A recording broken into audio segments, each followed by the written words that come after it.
कार्यक्रम के पुण्यार्चक थे। गगन तुअर दाल, किसी से भी पूछ लो सबसे अच्छी दाल। 11 लाख संतुष्ट परिवार। स्वर्गीय श्री नागराज सगरी स्मरणार्थ Chinnas residency 32, Seshadri road, Ananda Rao circle, Bengaluru. Shrimati Shobha Nagaraj Sagari, Bengaluru. पुत्री सौभाग्यवती रेखा मोहन कुमार वड़कुद्रे, दामाद श्री मोहन कुमार वड़कुद्रे, पौत्री कुमारी निकिता मोहन कुमार वड़कुद्रे, पौत्री कुमारी रचिता मोहन कुमार वड़कुद्रे, कोल्हापुर। पुत्री सौभाग्यवती प्रतिभा सदन, दामाद श्री सदन कुमार, पौत्री अर्घ्या सदन, पौत्र आगम सदन, बेंगलुरु। पुत्री सौभाग्यवती सची देवी, दामाद श्री रवि कड़बी, पौत्र माहिन रवि कड़बी, पौत्री मनस्वी रवि कड़बी, बेंगलुरु।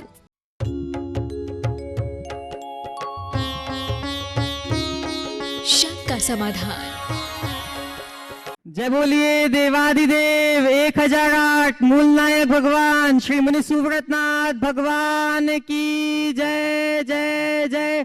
संत शिरोमणि पूज्यपाद आचार्य भगवान श्री विद्यासागर जी महाराज की जय जय जय। परम पूज्य गुणायतन प्रणेता, शंका समाधान प्रवर्तक, भावना योग प्रवर्तक, प्रखर वक्ता मुनि श्री 108 प्रमाण सागर जी महाराज की जय जय जय। परम पूज्य मुनि श्री 108 अरह सागर जी महाराज की जय जय जय। यहाँ उपस्थित सभी बंधु और पारस चैनल, प्रामाणिक ऐप, यूट्यूब चैनल और जिनवाणी चैनल के माध्यम से दूरवर्ती सभी बंधु जो इस कार्यक्रम को देख रहे हैं, उन सभी का मैं स्वागत करता हूं। हम चले शंका समाधान की दैनिक कार्यक्रम की ओर। उससे पहले गुरुदेव को नमोस्तु पूर्वक आशीर्वाद लेकर अपने जीवन को धन्य करें। हे गुरुदेव, नमोस्तु नमोस्तु नमोस्तु। गुरुदेव, अब आपकी आज्ञा से मैं ऑनलाइन सेशन शुरू करना चाहता हूँ। विमल कुमार जैन गंगवाल कोलकाता से पूछ रहे हैं। नमोस्तु गुरुदेव, मेरा प्रश्न यह है कि 10 उपवास करने से क्या कोरोना से खतरा है? मार्च 2019 में मेरे से 3 वर्ष बड़े भाई की कैंसर की वजह से मौत हो गई थी। मेरे भी मुंह में 40 वर्षों तक पान पराग ज़्यादा खाने से घाव जैसे हो गए थे, जिसे डॉक्टर ने कैंसर का ही रोग बताया। मैंने 2019 के 10 लक्षण पर 10 उपवास किए थे। उसका फल यह हुआ कि मैं 95% ठीक हो गया। तब मैंने निश्चय किया था कि अगले वर्ष फिर से करूंगा। जापानी डॉक्टर योशिनोरू ओशुमी, जिन्हें 2016 का नोबेल प्राइज फिजियोलॉजी में मिला था, उनकी रिसर्च का विषय था ऑटोफैगी या इंटरमिटेंट फास्टिंग। उनका कहना था एक डाइट के बाद 12 से 16 घंटे का अंतराल होना चाहिए। इसे ही ऑटोफैगी कहते हैं और ऐसा करने से वायरस और बैक्टीरिया साफ हो जाते हैं। उन्होंने यह भी कहा लगातार 15 उपवास करने से फर्स्ट स्टेज कैंसर भी ठीक हो जाएगा। 2 महीने तक एक दिन एक टाइम खाना खाएं और दूसरे दिन उपवास रखें तो डायबिटीज़ ठीक हो जाएगी। मतलब कि विज्ञान भी मानता है कि उपवास से शरीर की गंदगी साफ होती है और इम्यूनिटी बढ़ती है। कृपया मुझे बताएं कि सही क्या है और मुझे क्या करना चाहिए। नमोस्तु। देखिए, बहुत अच्छी बात है। उपवास का प्रत्यक्ष लाभ आपने अपने जीवन में देखा है और ये लोगों के लिए एक प्रेरणा भी बन सकती है। ऑटोफेजी की जो बात है उससे मैं अवगत हूँ और ये हमारे जैन सिद्धांतों की ही व्याख्या है। जैन परंपरा में व्रत उपवास को सदा से महत्व दिया गया। हमारे यहाँ तो ये उक्ति ही है, लंघनम परम औषधम। लंघन बड़ा औषध है। उपवास के माध्यम से हम अपने शरीर की विकृतियों को दूर करने में समर्थ होते हैं और उपवास हमारी शारीरिक शुद्धि का भी आधार है। इसलिए उपवास करना गलत नहीं है, लेकिन इस वर्ष के लिए जो हमने विगत दिनों आप लोगों से मना किया वो उपवास का मना नहीं किया, दीर्घ उपवासों का मना किया। 10 दिन तक निर्जल रहना, ऐसा उपवास जिससे आपकी रोग प्रतिरोधक क्षमता कम हो जाए, शरीर दुर्बलता का शिकार बन जाए, वैसा करना ठीक नहीं। एक वक्त भोजन करना, कदाचित कोई एक आहार एक उपवास भी करे तो उससे उतनी दुर्बलता नहीं आती, लेकिन लगातार 3, 5, 7, 10 आदि उपवास करने लायक ये काल नहीं है। इसलिए हमने इसका निषेध किया। आपको काफ़ी लाभ हुआ है। तो ये आपको तो साल भर में भी उपवास का क्रम बनाए रखना चाहिए था। 8 दिन में एक उपवास करते और रात्रि में चारों प्रकार के आहार का त्याग करते, दिन में 1 दफ़े या 2 बार भोजन करने का आप संकल्प ले लें। ऑटोफेजी के अनुसार 2 डाइट के बीच का जो अपेक्षित गैप है उस गैप को मेंटेन करके चले तो आपको उससे लाभ होगा, इसमें कोई संशय नहीं है। लगातार 10 उपवास करने की बात मुझे अभी अनुकूल नहीं दिख रही है और ख़ासकर पहले से बीमार लोगों के लिए तो ये और भी अच्छी बात नहीं होगी। इस तरह के दीर्घ उपवासों से कहीं दुष्प्रभाव न पड़ जाए और आप अनपेक्षित रूप से ऐसी महामारी के शिकार न बने, इसलिए सभी को इसका ख्याल रखना ही चाहिए। भोपाल से शाश्वत जैन उम्र 5 वर्ष नमोस्तु पूर्वक पूछ रहे हैं। कहते हैं कि टूटते हुए तारे से कोई मनोकामना मांगे तो वो पूरी हो जाती है, क्या ये सही है? अगर नहीं तो फिर हम भगवान से कैसे विश मांगे जो पूरी हो जाए? देखिए, टूटते हुए तारे से मनोकामना मांगने पे पूरी हो जाती सुना तो हमने भी है, पर अभी तक किसी की पूरी होते देखा नहीं है। तुम भी आजमा लो। और भगवान से विश मांगना है तो बस एक ही बात मांगो भगवान से, भगवान मेरी बुद्धि निर्मल हो जाए, मेरी इच्छाएं पवित्र हो जाए, मेरा जीवन सफल हो जाए। ये मांगोगे सब कुछ पा जाओगे। थाने से धीरज जैन नमोस्तु पूर्वक आपके चरणों में निवेदित कर रहे हैं। महाराज श्री, मैं पढ़ाई में फेल हो गया, इससे मुझे बहुत मानसिक संताप होता है। बाद में दुकान और बिजनेस भी किया, उसमें भी मैं फेल हो गया। मुझे बहुत टेंशन होता है। मैं डिप्रेशन में बहुत रहता हूँ। मेरे परिणाम भी बिगड़ गए हैं। इस वजह से मेरा मन धर्म में भी नहीं लगता। मेरी मानसिक दशा भी खराब हो चुकी है। मैं क्या करूं जिससे मुझे जीवन में सफलता मिले, शांति मिले? कृपया कर समाधान कीजिए। पढ़ाई में फेल हुए, व्यापार में एक बार फेल हुए, पर अभी जीवन समाप्त थोड़ी हुआ। मनुष्य के पास बहुत सारा अवसर होता है। बार बार विफल होने वाले ही तो सफल होते हैं। अपनी विफलता से कतई न घबराएं। ये मान करके चले कि विफलताओं सफलता का मंत्र है। एक रास्ता बंद हुआ, दूसरा रास्ता खोले। एक बार विफल हुए तो इसका मतलब ये नहीं कि आप बार बार विफल ही होंगे। विफल होकर के भी सफल हुआ जा सकता है। तो हम सफलता की तरफ अपनी दृष्टि रखें, सफलता की नई संभावनाओं को वापस तलाशें, आशावादी बने, सकारात्मक सोचें, कर्म सिद्धांत पर विश्वास करें और ये सोचें कि कर्म के उदय से थोड़ा सा अंधेरा छाया है, लेकिन ये सुबह होगी, टल जाएगा। सुबह होने की प्रतीक्षा करें। मन में ये भावना जगाएं कि सुबह जरूर होगी, थोड़ी देर सबेर होगी, लेकिन सुबह जरूर होगी। सुबह होने को है और मैं उसकी प्रतीक्षा में रत हूँ। ये मनोभाव आपके मन में जगेगा तो आप इससे बहुत आसानी से बच सकेंगे। इंदौर से श्रीमती शेफाली राजेश जैन काव्यांजलि इंदौर आपके चरणों में पूछ रहे हैं। आधुनिक युग में स्वार्थ ने संवेदनाओं को लुप्त कर दिया है। कैसे? आधुनिक युग में स्वार्थ ने संवेदनाओं को लुप्त कर दिया है। संवेदनाओं को, हाँ। यदि कोई व्यक्ति दूसरे व्यक्ति के मन में दबी संवेदनाओं को उद्घाटित करने का प्रयास भी करता है तो कहीं ना कहीं विफल हो ही जाता है। गुरुदेव, मेरा प्रश्न मन में दबी उन संवेदनाओं को लेकर है जिसमें जीव दया का भाव तो होता है, लेकिन आधुनिक चकाचौंध में हम उन बेकसूर जीवों को अप्रत्यक्ष रूप से मारकर उनका भक्षण किसी न किसी रूप में कर रहे हैं। यदि हम अपना संवेदनाओं को जागृत करें और जानने की कोशिश करें कि सच में हम कितने प्रतिशत अहिंसक हैं, तो हम जान पाएंगे कि शायद अब हम अहिंसक बचे ही नहीं। क्या हमारा जीवन उन जीवों के जीवन से ज़्यादा महत्वपूर्ण है जो बिना पशु उत्पाद की सामग्री को उपयोग किए बिना नहीं चल सकता? कृपया मेरे इस शंका पर आप समाधान देने की कृपा करें। नमोस्तु। बात बिल्कुल सही है। अगर मनुष्य के मन की संवेदनाएं जागृत हो जाए तो उसके लिए कुछ भी असंभव नहीं, और जिसकी अंतरंग की संवेदनाएं दब चुकी होती है, नष्ट हो जाती है, उसके लिए कुछ भी संभव नहीं। जहाँ तक ऐसे उत्पाद जिसमें किसी न किसी रूप में जीव हिंसा हुई है, उनके प्रयोग का सवाल है। ये कोई ज़रूरी नहीं कि आप उनका प्रयोग करें ही, उनके बहुत सारे विकल्प उपलब्ध हैं। वर्तमान में तो हर वस्तुओं का विकल्प उपलब्ध है। हम अच्छे विकल्पों को तलाशें और कदाचित ऐसा न भी कर पाएँ तो कोई ज़रूरी नहीं कि हम, खासकर कॉस्मेटिक चीज़ों में ही ऐसी चीज़ें होती है, उनके बिना भी अपना काम कर सकते हैं। किसी ने बहुत अच्छी बात लिखी है, जिसे कुदरत ने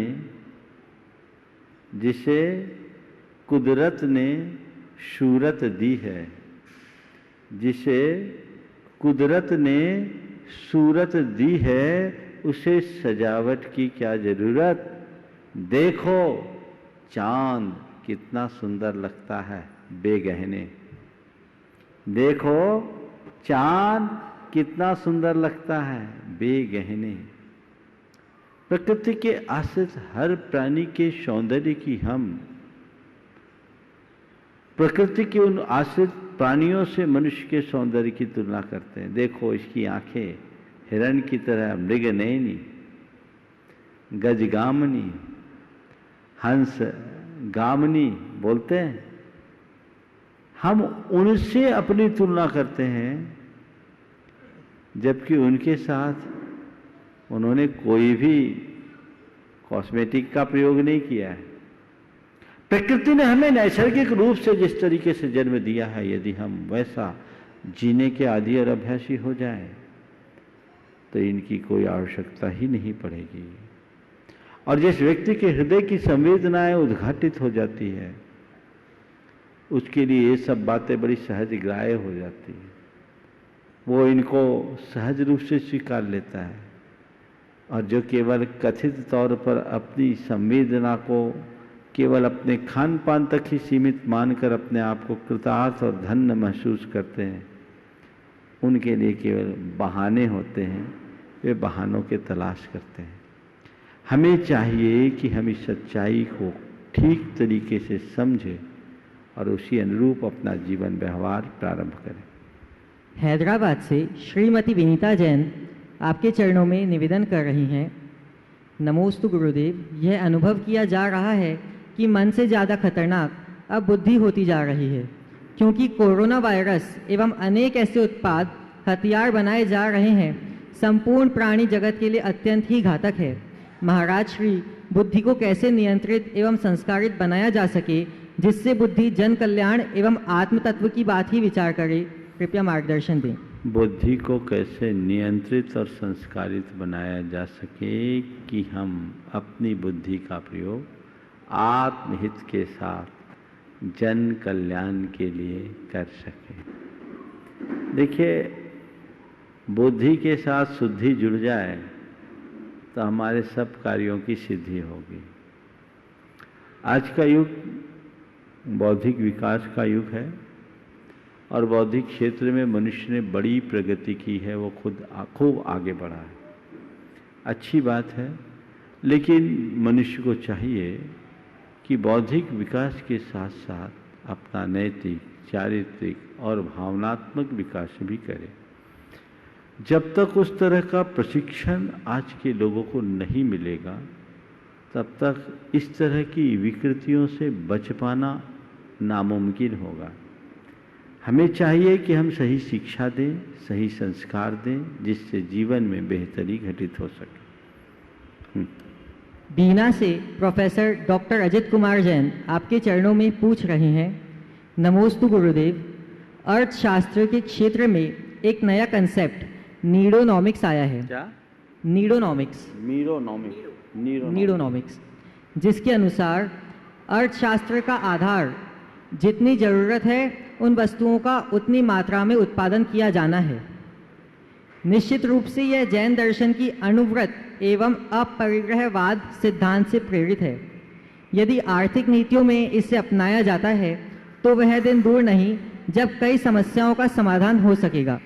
महाराज श्री, यह बात आपके माध्यम से जन जन तक पहुँचे कि यदि व्यक्ति अपनी ज़रूरतों को पूरा करे तो संपूर्ण प्राणी जगत का भरण पोषण संभव है।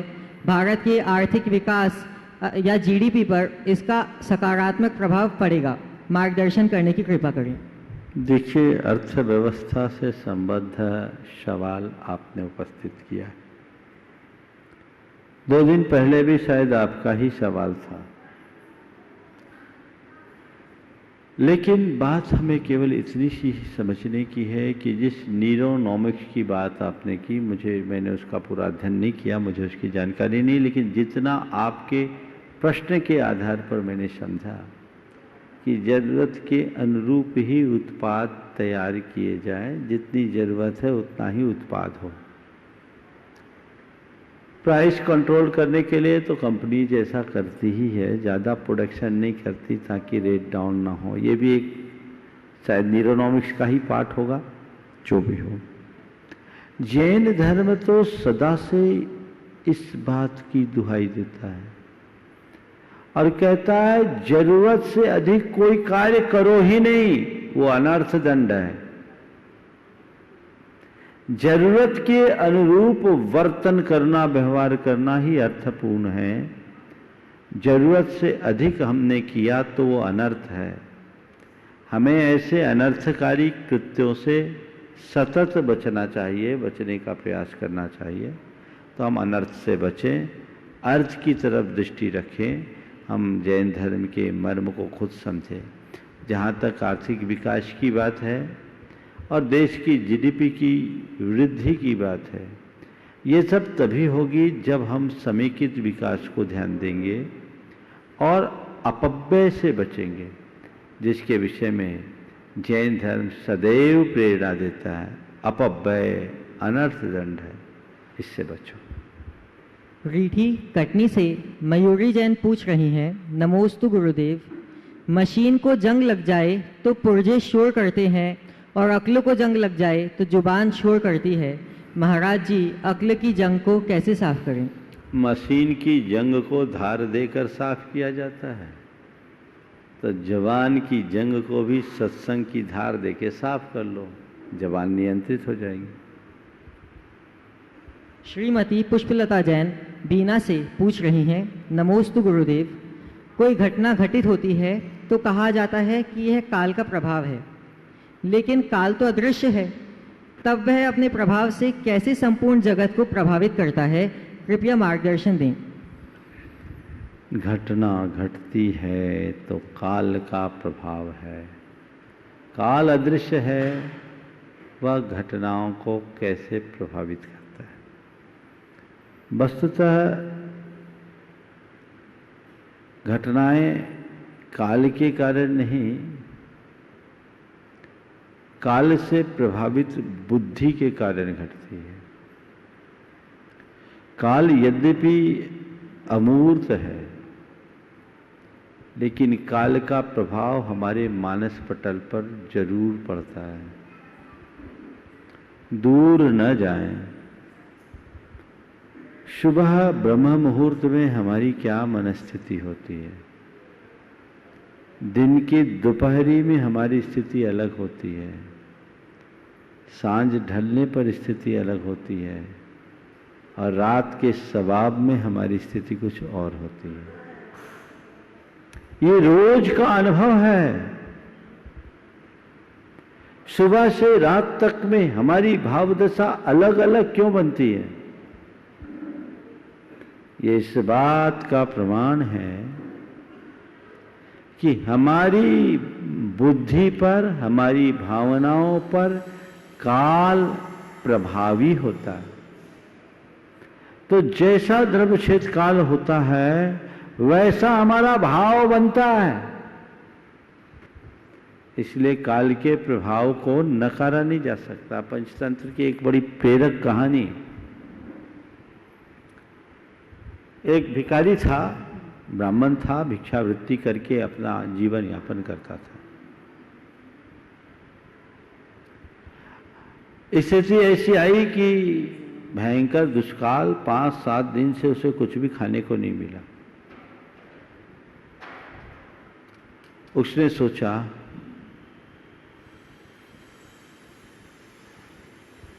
कि इससे अच्छा है तो मर जाऊं, आत्महत्या कर लूं। आत्महत्या करने की भावना से वो घर से निकला, रास्ते में उसे एक सांप दिखा। बड़ के पेड़ के नीचे सांप मानो उसकी प्रतीक्षा ही कर रहा था। वो जातवंत सांप था। उसने कहा, मुझे पता है तुम मरने के लिए जा रहे हो, पर तुम्हें मरना नहीं है। मैं तुम्हारी रक्षा का उपाय बताता हूं।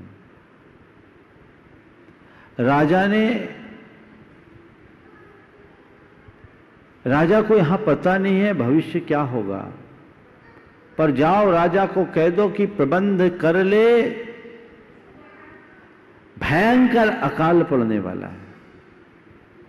ऐसा अकाल मानो धरती में आग लग जाए।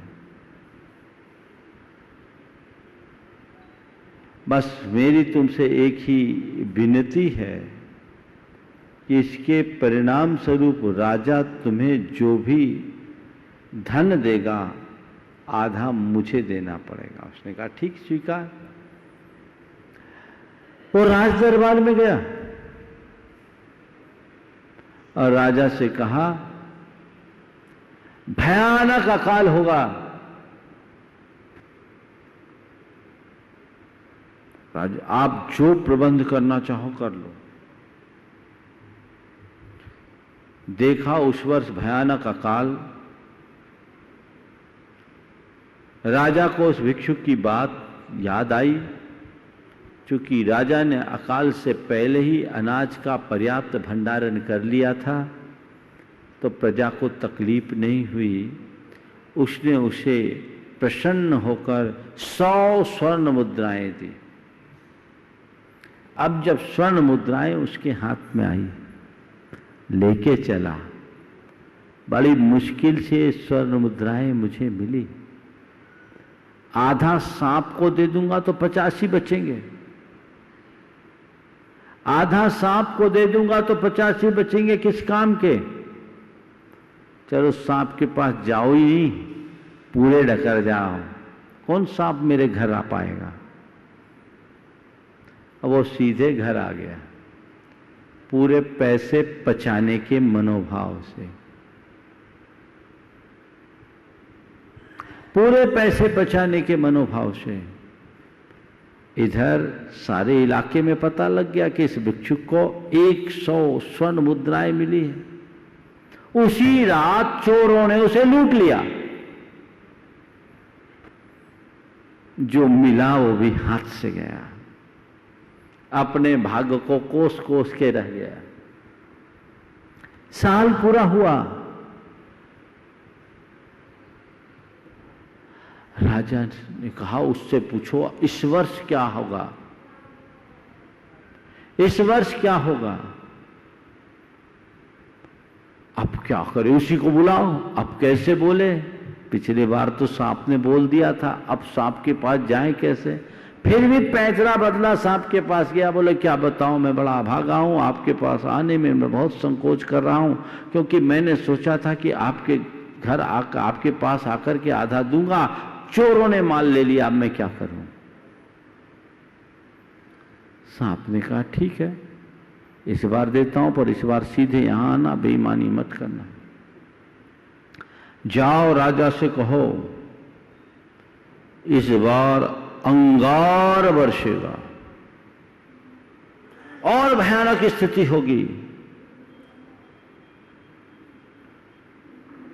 राजा को बोला,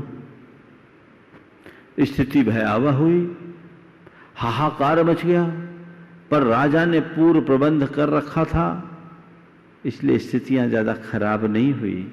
राजा ने उसे बुलाया और फिर से 100 स्वर्ण मुद्राएं दी। अब की बार शर्त लगा दी थी कि सीधे तुम्हें मेरे ही पास आना है। वो आने को हुआ, रास्ते में उसके दिमाग में आया, सांप का झंझट ही खत्म करो ना, सीधे एक पत्थर मारो, सांप का काम तमाम। ये 100 मुद्राएं मैं अच्छे से छिपा के रखूंगा, अपना जीवन यापन करूंगा। वो उधर से गया, सांप उसकी प्रतीक्षा कर रहा था और उसने छल पूर्वक एक पत्थर सांप पर मारने को हुआ कि सांप अपने बिल में चला गया। वो घर पहुंचा, पर इस बार भी उसके घर में डाका पड़ गया और इस बार तो वो मरते मरते बचा। 2 बार ऐसा हो गया। तीसरी बार राजा ने फिर पूछवाया कि बताओ इस वर्ष कैसा होगा। अब क्या करे, उसी को बुलाओ। जाए तो सांप के पास कैसे जाए, पर गया, बोला बहुत भाग्यशाली हूं मैं कि मैं अपने आप को कलंकित करने से बच गया। मेरे पीछे मेरे दुश्मन लगे थे, उनने मुझे कह रखा था कि सांप को मारो, नहीं तो हम तुम्हें जिंदा नहीं छोड़ेंगे। अच्छा हुआ कि आप बिल में चले गए महाराज, मैं बच गया। पर क्या बताऊं, आप भी बच गए, आप तो बच गए, पर मेरी बड़ी बुरी दशा की और मेरा सारा धन लूट लिए। महाराज आप बताओ इस बार क्या होगा। बोले जाओ राजा से कहो इस बार धरती खूब हरी भरी होगी, अनुकूल वर्षा होगी और ऐसी अच्छी फसल आएगी जो पिछले 100 वर्षों में नहीं आई। संदेश राजा को दिया गया। 2 बार का अनुभव राजा के पास था। तीसरी बार जब ऐसी बात आई, देखा तो वैसा का वैसा ही घटित हुआ। अब की बार राजा प्रसन्न हुआ और उसे 1000 स्वर्ण मुद्राएं दी। अब लेकर आया, रास्ते में सोचता है मैं ब्राह्मण पूरी जिंदगी मैंने भिक्षाचरी से बिता दी। चंद पैसों के लोभ में मैंने पहले अपने इस कल्याणकारी मित्र को झूठ बोला, दगा दिया, और दूसरी बार उसकी हत्या करने का सोच लिया, और उसके बाद भी ये धन मेरे पास नहीं टिका, तो इस धन को लेकर मैं करूंगा क्या, धिक्कार है मुझे। वो सीधे सांप के पास गया और 1000 स्वर्ण मुद्राएं उसके पास रखते हुए सारा सच बता दिया। कहा मुझे माफ करना, आप बड़े महान हो, पर मैंने आपके साथ 2 बार दगा किया है, मुझे माफ करो। सांप ने कहा मित्र,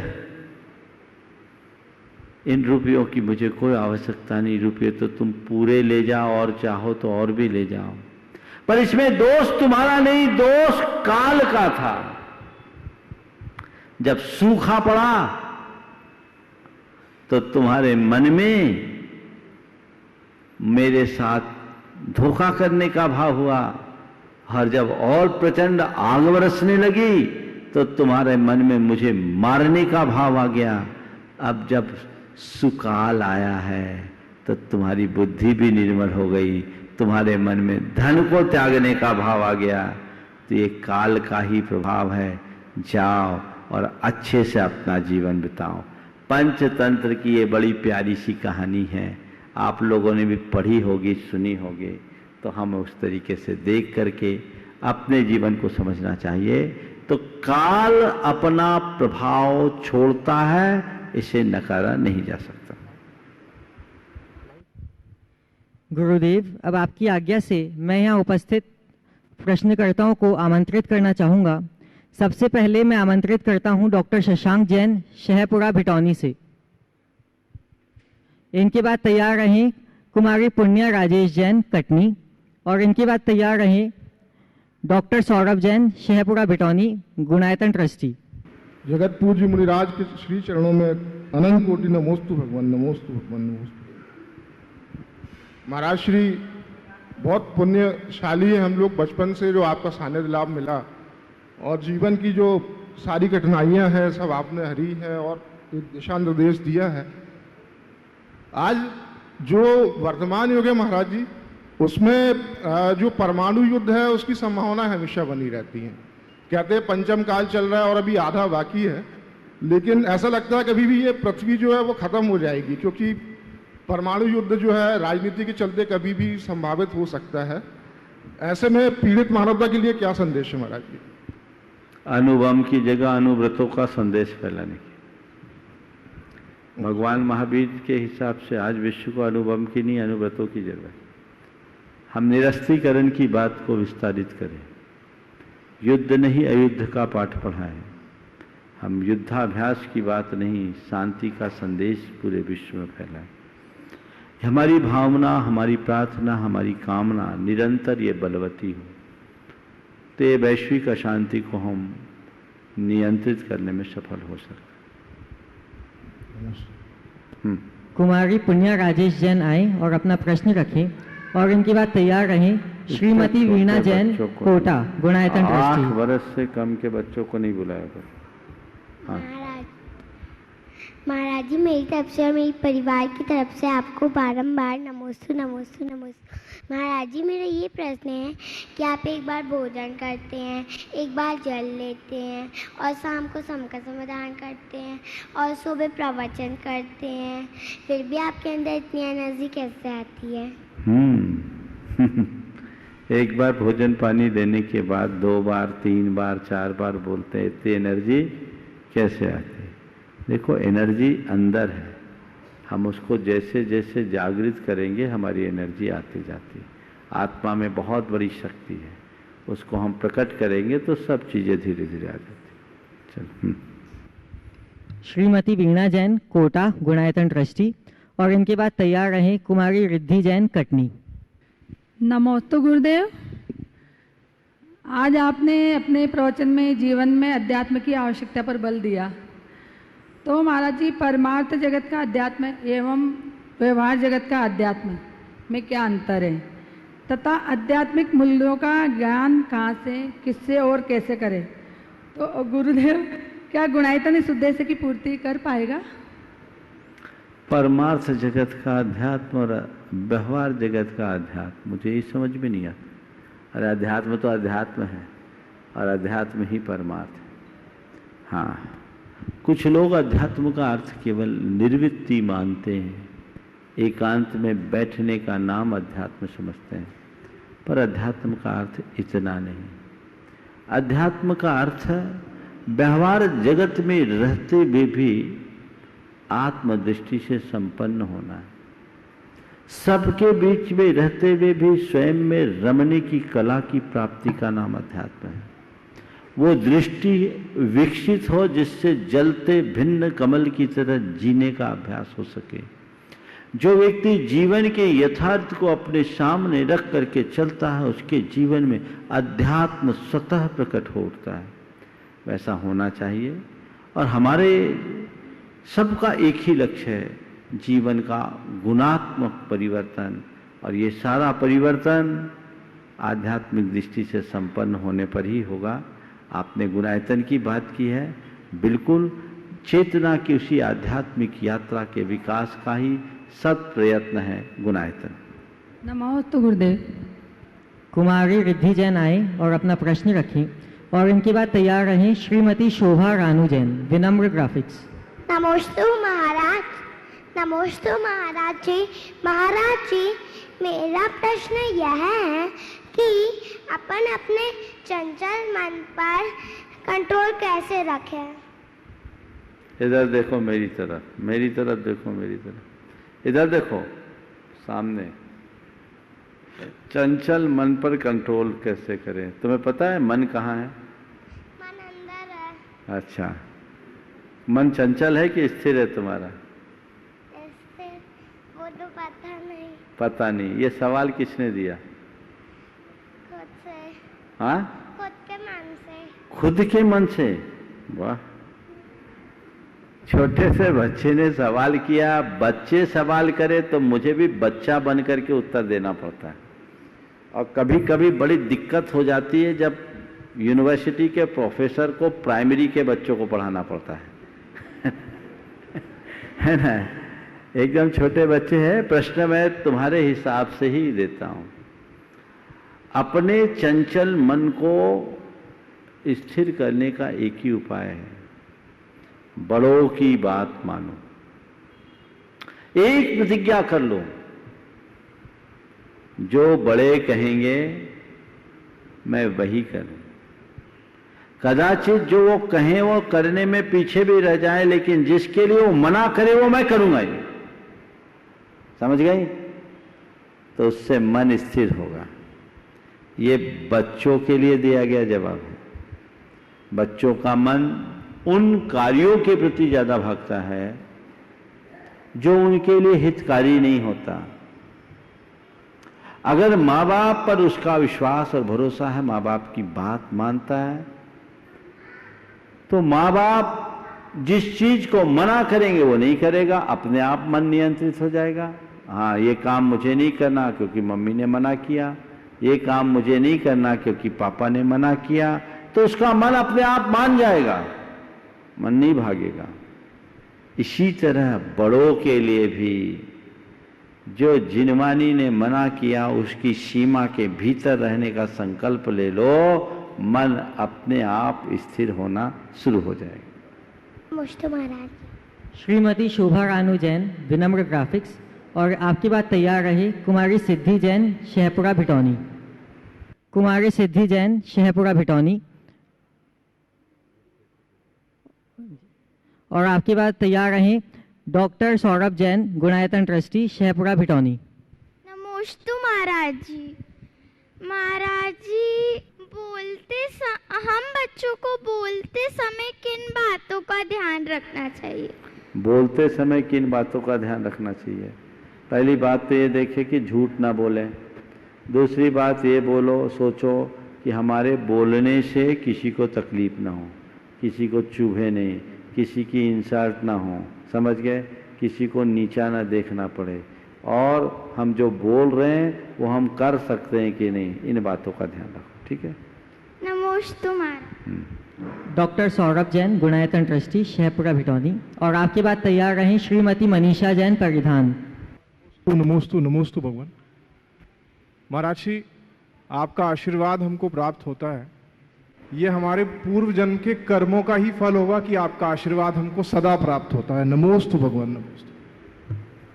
महाराज जी, प्रश्न भगवान महावीर के 5 अनुव्रतों में से है। प्रश्न सत्य को लेकर है महाराज जी।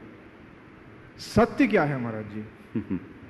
वर्तमान परिप्रेक्ष्य में जब हम देखते हैं तो हर किसी का अपना एक सत्य है, और कई बार हम जो मूल सत्य है उसका रहस्योद्घाटन ही नहीं कर पाते। तब हम इस परिप्रेक्ष्य में ये समझें कि वो सत्य अनेकांतवाद के रूप में हम उसको ग्रहण कर लें, या परम सत्य की प्राप्ति कैसे करें? सत्य क्या है? मूलभूत सत्य को हम पहचाने कैसे और उसे पाए कैसे, है ना? तुम्हारा प्रश्न सत्य की पहचान और सत्य की प्राप्ति को लेकर है। देखिए, सत्य क्या है? सत्य के विषय में कहा गया है कि सत्य अकथ्य है। सत्य का शब्दों में बखाने नहीं किया जा सकता। वो अकथ्य है, अलभ्य नहीं है। उसे प्राप्त तो किया जा सकता, उसे अनुभव तो किया जा सकता है, लेकिन कहा नहीं जा सकता। और उस सत्य का अनुभव अपने भीतर ही किया जा सकता है, बाहर नहीं।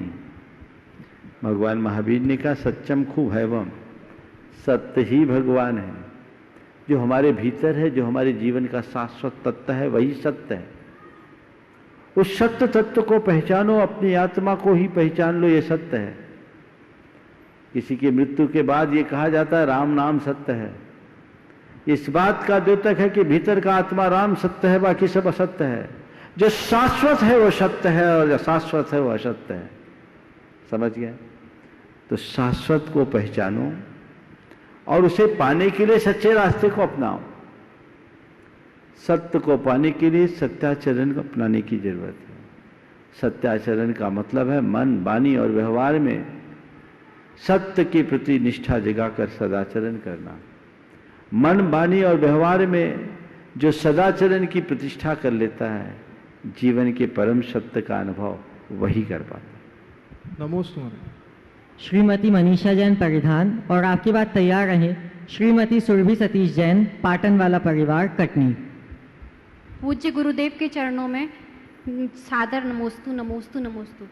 गुरुदेव, एक पति पत्नी और पिता पुत्र पुत्री के संबंधों में स्नेह, समर्पण, प्रेम, क्रोध और अपेक्षा की कितनी कितनी मात्रा होनी चाहिए। हमारी संवाद की भाषा कितनी मधुर और कितनी कठोर होनी चाहिए। इन सभी भावों में सामंजस्य कैसे रखें? पति पत्नी, पिता पुत्र पुत्री के संबंधों में स्नेह, प्रेम और क्या बोला, क्रोध, प्रेम, क्रोध और अपेक्षा, प्रेम, क्रोध और अपेक्षा का में कैसा सामंजस्य होना चाहिए। प्रश्न का पहला भाग ये है। बीच बीच में दूसरी बात, हाँ, मैं आपसे बोल रहा था कि पति पत्नी, पिता पुत्र पुत्री के मध्य के संबंधों में प्रेम, क्रोध और अपेक्षा का क्या रूप होना चाहिए। देखिए, स्वाभाविक है, जितने भी हमारे निकट के रिश्ते होते हैं वो पूरी तरह भावनात्मक होते हैं, और जहाँ भावनात्मक जुड़ाव होता है वहाँ भावनात्मक आवेग और संवेग भी होता है। प्रेम भी एक संवेग है तो क्रोध भी एक संवेग है। हमारे अंदर की अपेक्षाएं भी हमारे भावनात्मक आवेग का ही एक रूप है। ये होना स्वाभाविक है। आपने पूछा कितना होना चाहिए, मैं ये कहता हूं जितना जहां अपेक्षित है उतना होना चाहिए। इसमें मापतौल नहीं होना चाहिए, पर एक समझदारी होनी चाहिए। प्रेम एक दूसरे के साथ पूर्ण होना चाहिए, करना चाहिए, प्रेम और समर्पण का भाव रखना चाहिए, लेकिन उस प्रेम को कभी अपना अधिकार नहीं मानना चाहिए। क्रोध यदि हो जाए तो क्षमा करने और मांगने के लिए भी तत्क्षण तैयार हो जाना चाहिए। अपेक्षाएं रखें, सबके एक दूसरे से अपेक्षाएं होती है और एक दूसरे की अपेक्षाओं की पूर्ति करने का प्रयत्न भी करना चाहिए, पर कदाचित हमारी किसी अपेक्षा की पूर्ति में कमी रह जाए तो स्वयं को उपेक्षित महसूस नहीं करना चाहिए। और समर्पण एक दूसरे के प्रति पूर्ण रखना चाहिए, एक दूसरे का पूरक और प्रेरक बनकर के जीना चाहिए। यदि इस तरह की मनोदशा लोगों की बन जाए तो हमारे संबंधों में समरसता होगी और हमारे जीवन के जो मूलभूत मूल्य हैं उनके रंग निखरेंगे। नमोस्तु गुरु। श्रीमती सुरभि सतीश जैन, पाटनवाला परिवार, कटनी। और आपके बाद तैयार रहें श्रीमती कृति जैन, कटनी। यथा नाम तथा गुण की उक्ति का जीवन रूप दिखाने वाले बहुमुखी प्रतिभा के धनी मुनिश्री जी के चरणों में त्रिवार नमोस्तु नमोस्तु नमोस्तु। मुनिश्री जी, जैन सिद्धांत के अनुसार जीव 84 लाख योनियों में भटकता रहता है। विज्ञान कहता है नई प्रजातियां सदैव बनी रहती हैं एवं कई प्रजातियां विलुप्त होती रहती हैं, जैसे डायनासोर।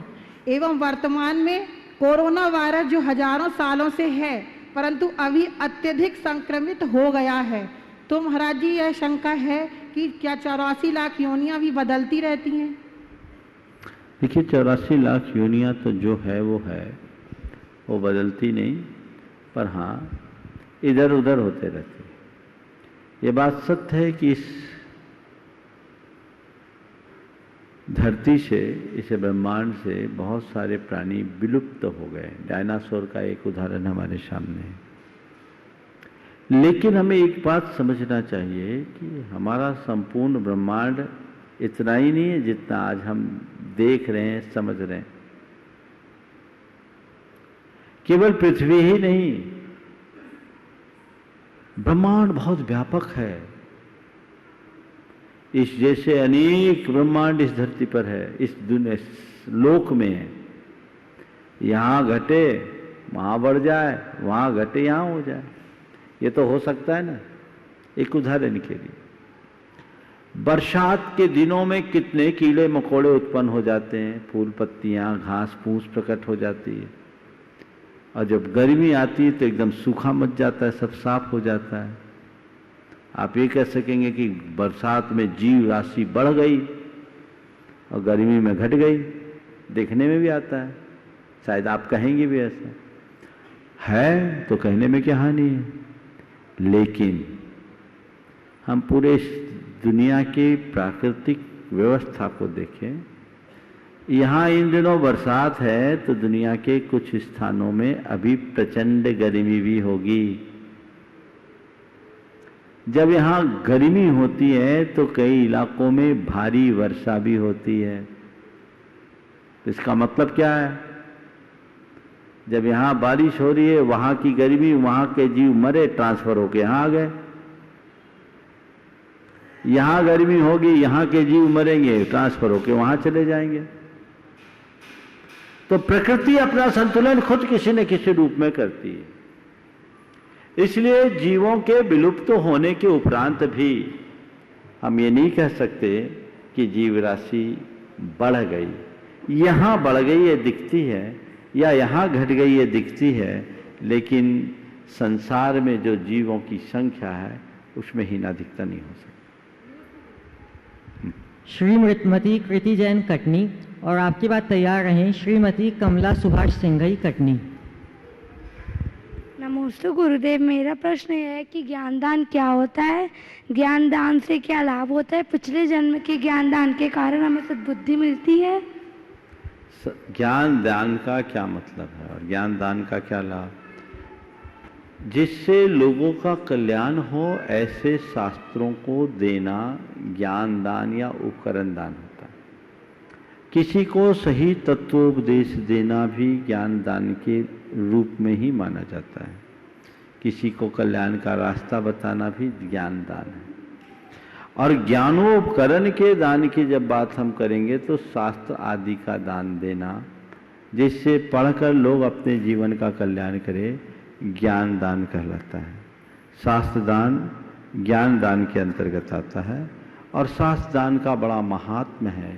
हम आचार्य कुंद के अतीत जीवन की बात करें, कौंडेश ग्वाला जिसने एक मुनिराज को शास्त्र दिया था, आगे चल कर के महान वाग्मी ज्ञानी आचार्य बन गया, ऐसा कहा जाता है। तो ज्ञान दान देने वालों का ज्ञान बढ़ता है। श्रीमती कमला सिंघई, और आपकी बात तैयार रहे श्रीमती रीता जैन कटनी। महाराज श्री के चरणों में कोटि कोटि नमन। महाराज श्री, कुछ दिनों की लॉकडाउन से हमारी भूमि शुद्ध हो गई है। हमारी संस्कृति की शुद्धि के लिए किस प्रकार के लॉकडाउन की आवश्यकता है, बताइए। लॉकडाउन से भूमि शुद्ध हो गई, संस्कृति की शुद्धि के लिए किस प्रकार के लॉकडाउन की आवश्यकता है? देखिए, संस्कृति की शुद्धि के लिए विकृतियों को उत्पन्न करने वाले कारकों का लॉकडाउन करने की जरूरत है।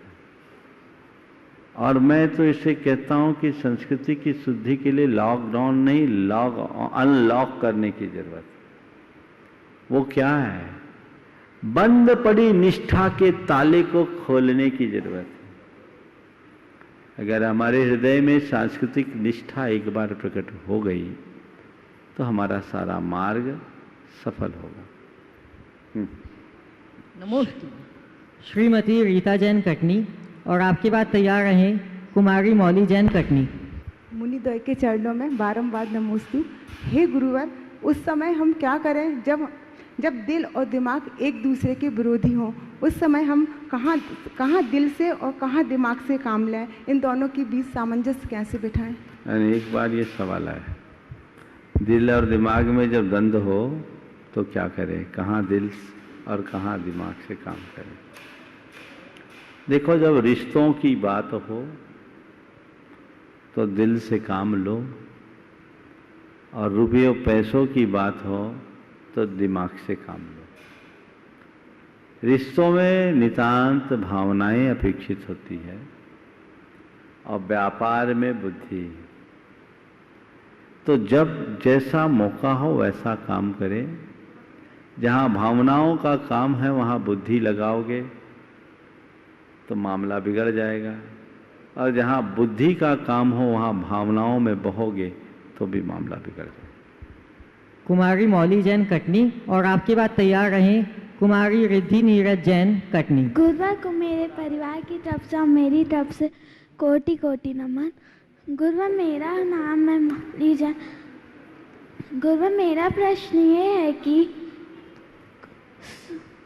साल में पर्युषण पर्व 3 बार आते हैं, परंतु एक ही बार क्यों मनाया जाता है? पर्युषण पर्व 3 बार नहीं आते, पर्युषण तो एक ही बार आता है, या दशलक्षण भी एक ही बार। दशलक्षण व्रत 3 बार किए जाते हैं। व्रत एक तपस्या है, तो तपस्या हम जितनी बार कर सके करें। दशलक्षण पर्व या पर्युषण पर्व जो हम लोग मनाते हैं वो अपने सांस्कृतिक परंपरा को देखते हुए युग के आरंभ की अपेक्षा से मनाते हुए एक ही बार होता है। नमोस्तुते। कुमारी रिद्धि नीरज जैन कटनी, और आपके बाद तैयार रहें कुमारी सिद्धि जैन कटनी। गुरुदेव के पावन चरणों में मेरा वंदन। गुरुदेव, मेरा प्रश्न ये है कि ज्वाइंट फैमिली में कई स्वाद होते हैं, खट्टे, मीठे, कड़वे, नमकीन आदि। मैं भी एक ज्वाइंट फैमिली की मेंबर हूँ।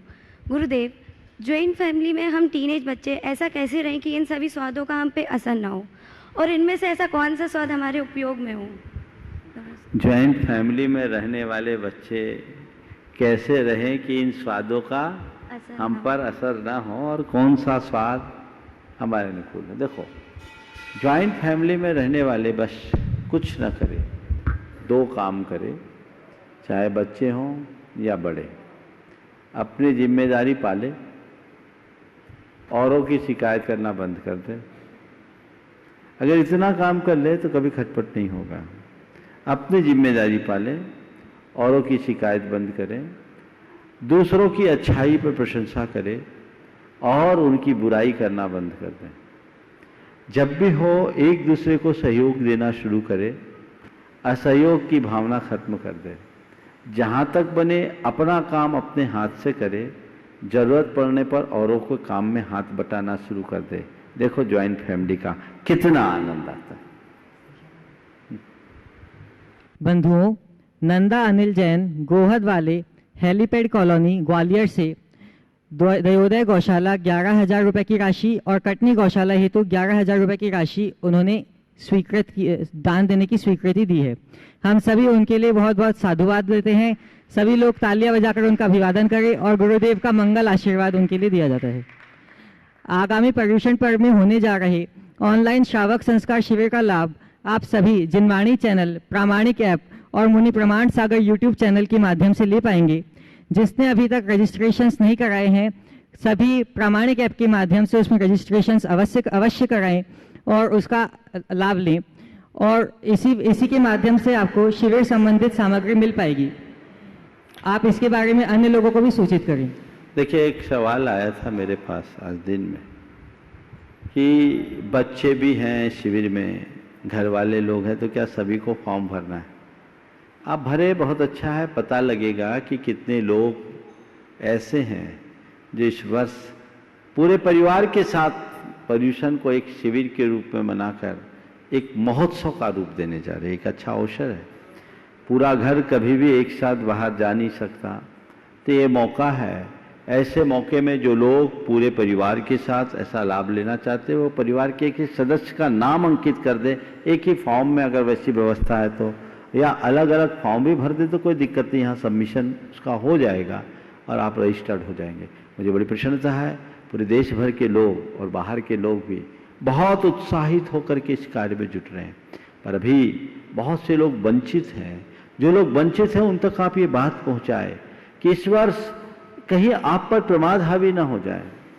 जब हमारे लिए प्रत्यक्ष सानिध्य मिलता है तो हमारा उत्साह अलग होता है, लेकिन जब प्रत्यक्ष सानिध्य नहीं होता, परोक्ष होता है, तो अरे हम कर लेंगे। तो आप हर वर्ष जिस तरह की धर्म आराधना करते हैं, इस वर्ष आपके धर्म आराधन में बाधा ना आए, उसमें किसी प्रकार की शिथिलता ना आए, तो उससे बचने का एक ही उपाय है, वो है संकल्प। आप सब दृढ़ संकल्प में बंध जाएं कि इतना तो हमें करना ही है। जो कार्यक्रम आप सबको बताया गया है उस कार्यक्रम को आप अपनी सुविधा के अनुसार तय कर लें कि इस वर्ष इतने कार्य में तो मैं सहभागी होऊंगा ही होऊंगा। यदि पूरे कार्यक्रम में हो सके तो सबसे अच्छा है।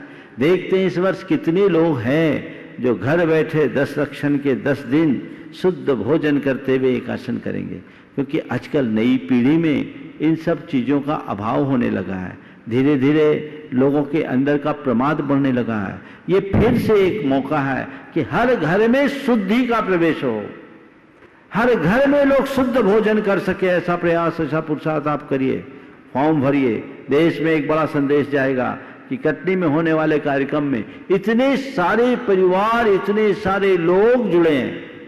व्यक्तिगत रूप से आप प्रवचन तो सुनते ही हैं, शंका समाधान भी आप हजारों की तादाद में सुनते हैं, लेकिन हजारों लाखों सुने वो अपनी बात। लेकिन इस वर्ष हम एक शिवरार्थी की तरह रहेंगे और सारे कार्यक्रमों का भरपूर लाभ लेकर अपने जीवन का एक अविस्मरणीय क्षण बनाएंगे।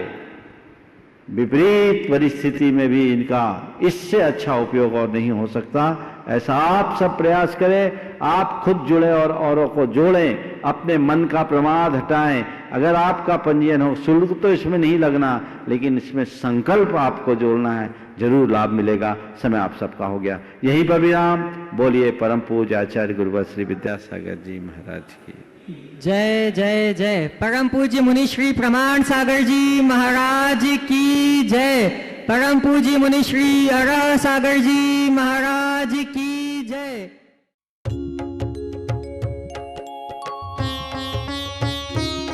शंका समाधान।